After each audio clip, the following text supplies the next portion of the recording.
The topic could be social justice beyond constitutional and legal landscape, emotions as a instrument of Dalit Defiance. The speaker, Mr. Ganesh Gagoria, please forgive me. I am not spelling perfectly.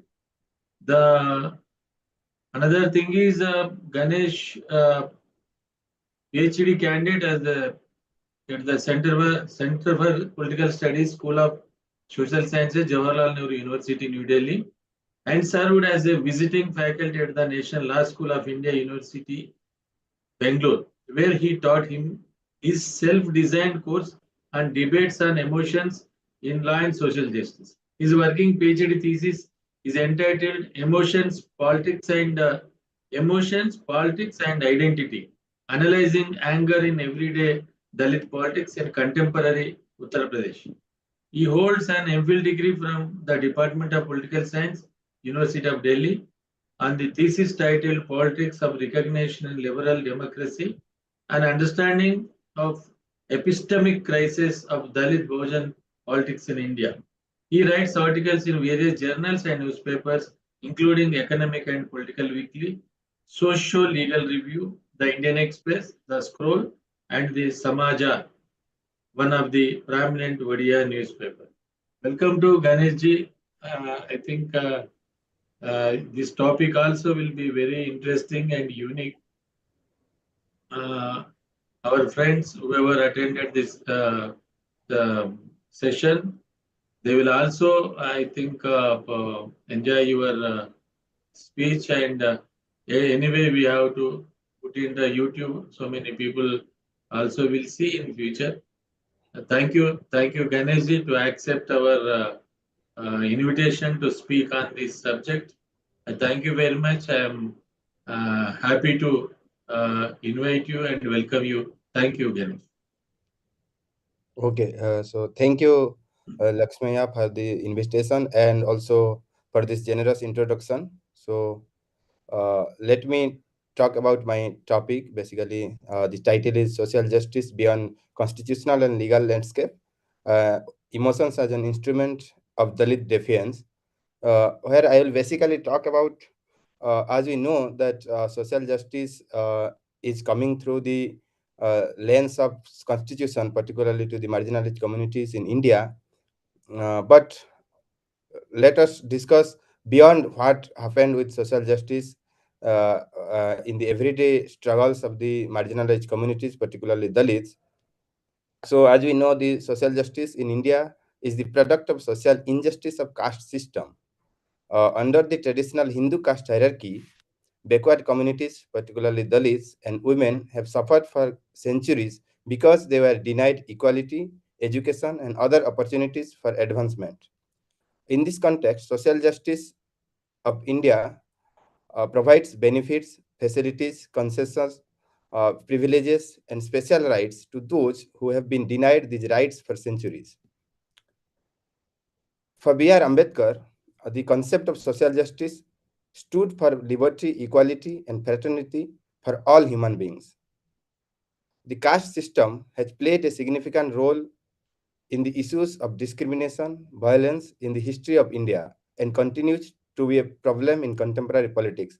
And this discrimination and the violence that has been perpetrated towards the marginalized communities leads to social injustice. India has deep-rooted caste system entrenched in the everyday social structure. For centuries, this perpetuated structure of exploitation and humiliation towards the lower caste, which is currently known as Dalits, as an assertive identity, resulted in social ostracism in the form of everyday discrimination and social injustice.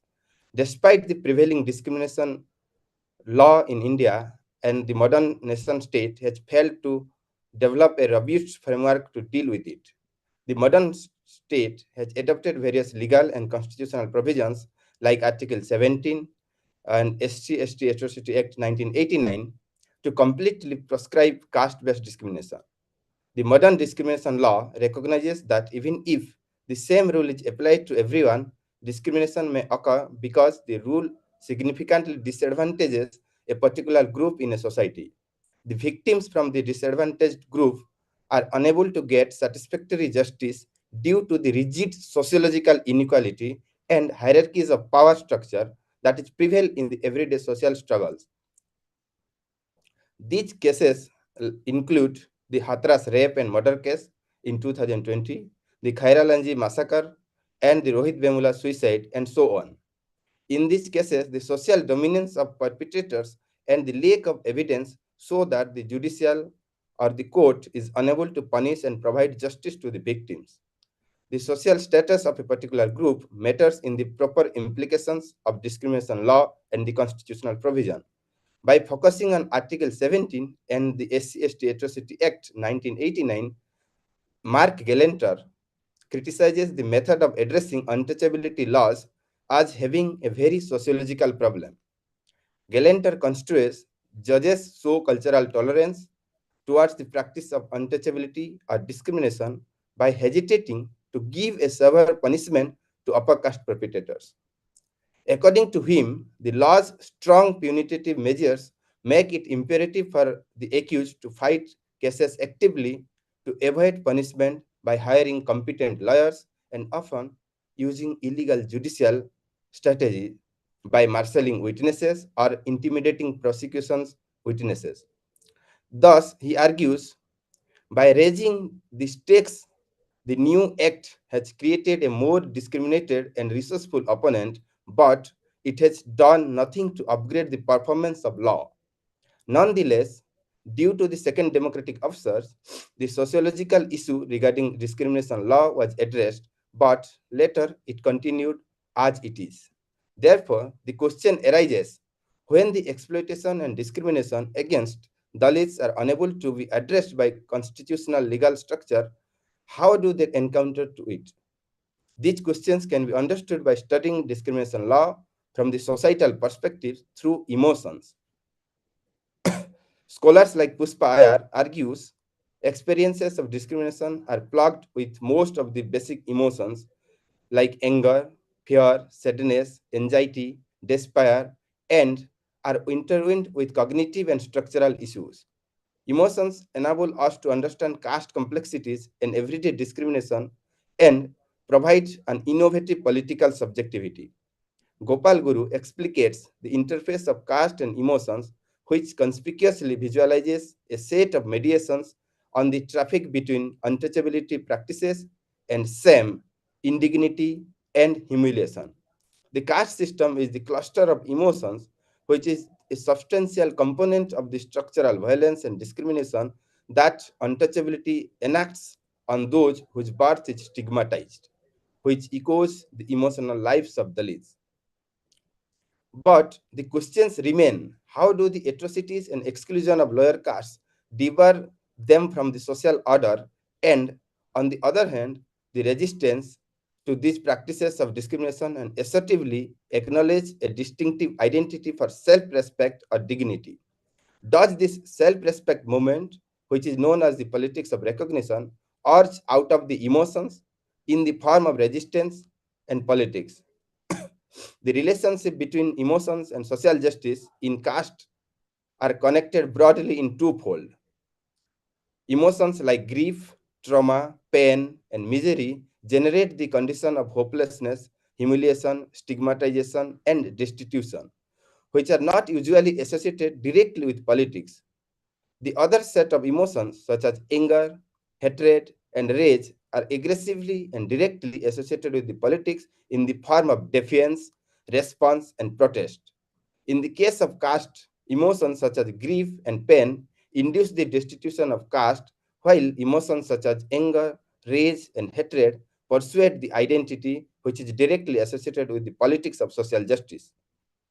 Therefore, it is important to understand the emotions directly associated with politics of social justice, that is, pain and anger, which is visible in the form of defiance or unorganized protest in the everyday sociopolitical life of Dalits. Studying emotions and social justice politics in Dalit everyday defiance would furnish us with fertile ground to capture some unique ideas which is grounded in the ontological domain of society on the questions of discrimination and social justice. I showcase when constitutional provisions, state, and legal structure are unable to combat discrimination and humiliation, and how the politics of oppressed emerge in the form of anger and induced political activism. How do their autonomous agencies go beyond the legal and constitutional landscape to express the experience of discrimination in the public through defiance? I believe when the legal constitutional provisions fail to address discrimination and violence, emotional belonging strongly arises and becomes visible as a roadmap for social justice. This is not visible as an idea of the imagined nation, but rather as the collective emotion of the community. Emotions like pain and anger spread in the form of politics of protest and defiance to ensure self respect, dignity, and well being among the Dalit community. Thus, the emotion of anger constitutes a distinctive experience of solidarity and cultural identity among the Dalit.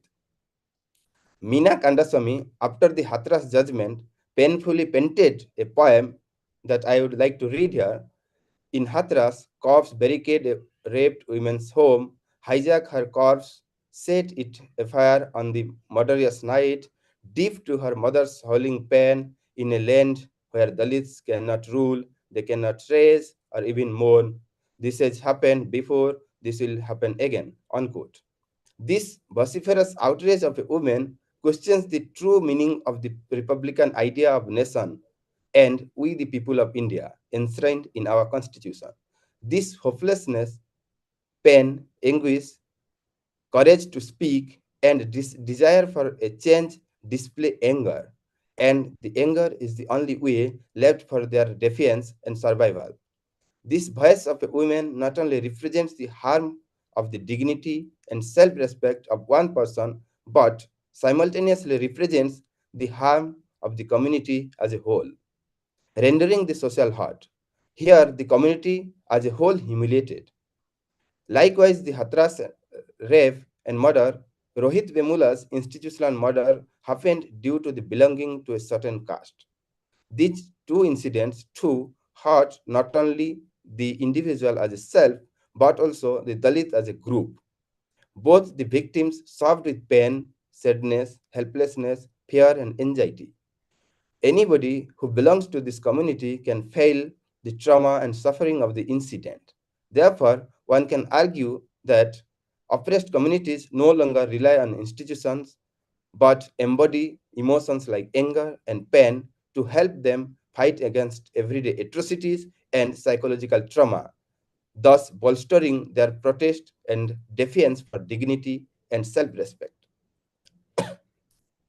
The emotional outrage of an individual belonging to an oppressed community encourages them to come together against acts of brutal violence and provides a feeling of weakness.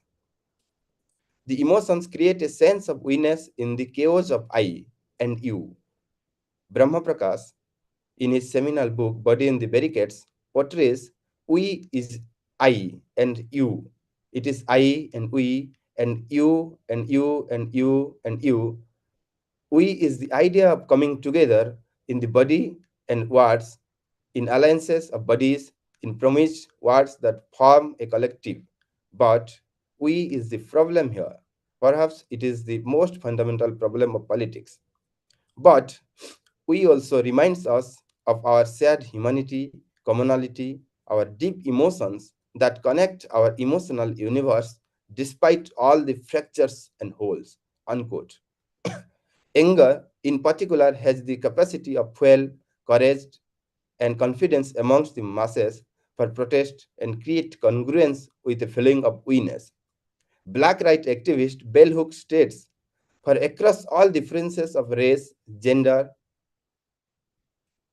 class, sexuality, religion was a shared realm of emotional feelings. As such, it can play a positive role in redressing its harms. Since the trauma occurred due to belonging to a particular group identity, the cure is only possible through fellow feelings and solidarity. The solidarity comes through protest and defiance. To underscore such questions, social movements and protests only have a place for dignity and self-respect and a sense of hope for the social justice for the oppressed community. The normative Brahminical ideal of emotionless often advocates for the morality of calm and peace. If you are hurt, do not retaliate. Emotion is a dangerous stimulus for the moralist for disciplinary social conduct. But when the dominant social order consistently operates and tortures the oppressed section, how long would the oppressed stay in the position of morality and be non responsive rather than respond in the form of defiance or protest? In his seminal work, Black Skin, White Masks, French Fanon urges contrasting views on retaliation through anger and shows us that anger can be a moral means of resistance or defiance for a socially discriminated person. Fanon writes, quote, "Where should I put myself now on? I can feel the familiar rush of blood surge off from the numerous dispersions of my being. I am about to lose my temper. The fire had died a long time ago, and once again the Negro is trembling." Unquote. This expression of Fanon has the potential to argue that anger has a moral means of boosting courage among the marginalized. Anger as an emotion that rises out of pain intends to construct courage among the marginalized community to express their humiliation and resist against atrocities. In this realm, anger has a moral intensity unlike revenge, which works for the politics of oppressed because it has a distinctive code of linguistic protest, ensuring self-respect and dignity without harming others. Selini Lebov, a black activist and scholar, argues still anger should not be dismissed altogether. If it can transform the experiences of the oppressed for the better, then there is a place for this emotion in combating injustices. In 2016, when a massive lynching of Dalits took place in Unnao, Gujarat, 7 Dalits were tortured under the pretext of cow protection in the presence of police. After this torture, Unnao Dalit Atyachar Ladakh Samiti formed to counter this so-called genius and reputed Brahminical hegemony of social and cultural ostracism against Dalits under the leadership of Jignesh Mewani. This pen fueled anger and translated it into mass defiance or resistance to fight against injustice and democratic politics across India. Another example of the implication of anger in Rohit Vemula's suicide case. However, the suicide of an individual did not lead to anger, but the aftermath of the suicide led to public outrage. Puspayar argues, quote, "Anger did not follow Bemula's death, but it came too late from the masses. It came in the form of political objectives and goals, a struggle and a fight for justice. But for individuals without affiliation to a political group, like his family, all that remained was sadness. In a sense, it showed that for individual emotions to turn into collective behavior, there had to be some degree of politicization of these emotions by those who were in power. One could understand their helplessness, their sorrow, and their frustration at a system that did nothing for them. But the emotion of anger was often missing in the Dalit community. Anger was emotion we experienced on their behalf. Unquote. Therefore, philosophically, when the state or constitutional provision sometimes reclines towards reparation for such kind of atrocious events, it can be possible through the cultivation of emotions such as anger, which generates fellow feeling and fraternity in the form of oppressed unity. With the emotions of anger, the oppressed section would have the courage to express their humiliation and discrimination. The performance of anger conveys the pain and humiliation of the marginalized and intends to constitute the unity of the oppressed.